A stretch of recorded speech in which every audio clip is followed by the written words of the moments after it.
flames and smoke quickly traveled throughout the building, leaving victims of smoke inhalation in stairwells throughout. The displaced residents from this building have been sheltered at a nearby middle school. The cleanup is going on there now. People who live in that building say there have been many false fire alarms there for quite a while. Chuck Severson, ABC News. Good afternoon. It is 3:31. I'm Ken Blyer with the top local stories from the Como 24/7. Eastside rescue crews continue to search the Snoqualmie River for two people who did not escape after their car went into the water early this morning. Washington State Patrol says the 35-year-old driver from Carnation lost control just before 2 a.m. along Southeast Falls City Snoqualmie Road and ended up into the water. He was able to save himself and an 8-month-old son-bearing woman and an 8-year-old bobcat. The driver is in custody.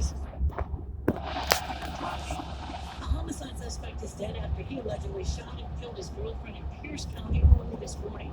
The sheriff's office says they got a call just after midnight that a woman had reportedly been shot and killed by her boyfriend in the 3000 block of Montezuma Drive in Coronado.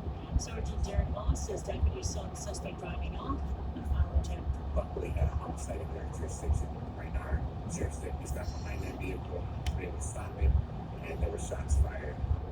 It's not known if the suspect killed himself or was shot by law enforcement.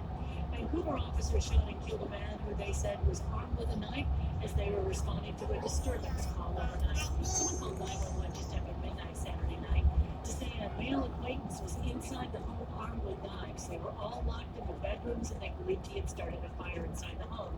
When officers arrived, the suspect was outside. They tried to de-escalate the situation but say they had to use firearms to stop the suspect from harming anyone.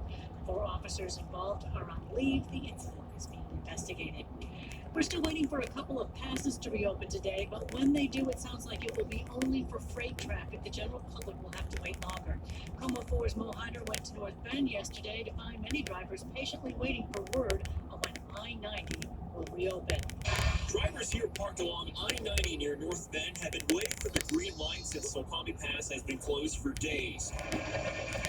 George Yobo got here Friday afternoon from Calgary and didn't know about the closure. Yesterday, I came down here and I saw this red line. The way is closed. Then I saw many of the trucks parked aside, so I just pulled over.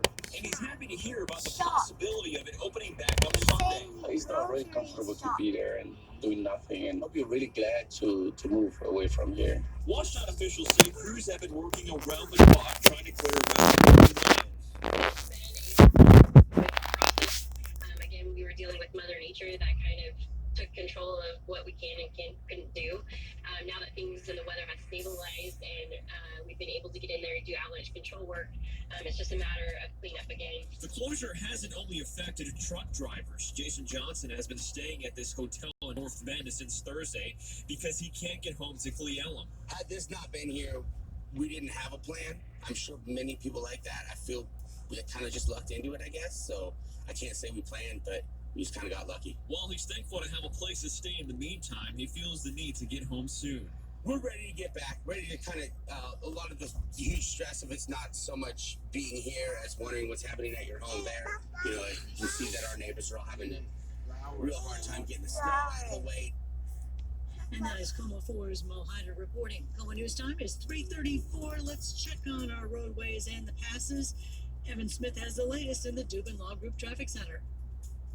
405 and northbound at Sunset Boulevard, there's a stalled vehicle that is blocking the HOV lane, and it is causing just a tiny bit of a slowdown back to about 167 Talbot Road or so from there. Meanwhile, we're also now getting word of a new issue on northbound 405 just south of 169. The new issue there is now taking up 2 right lanes and also partially blocking the off-ramp. The First Avenue Bridge just closed for a boat crossing right now, and we're also slow southbound 5 making your way across the Ship Canal Bridge, and the Mountain Pass is still closed at this time. Our next Como traffic is at 344.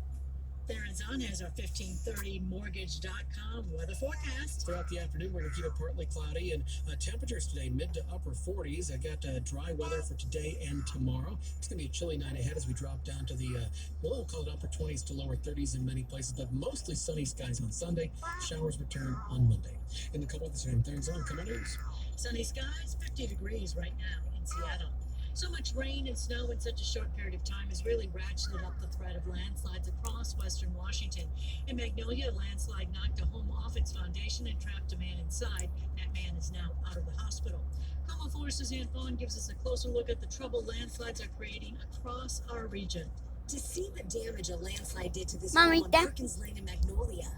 To imagine the horror man and woman there faced as a wall of mud came crashing into their place. It's very scary. Myra Karp lives just down the street from where Friday's slide happened. She survived a terrifying ordeal about 4 decades ago.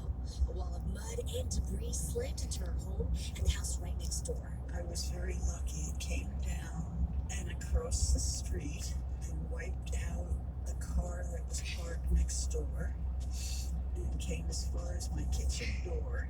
The National Weather Service says Seattle got 4 inches of rain in 48 hours.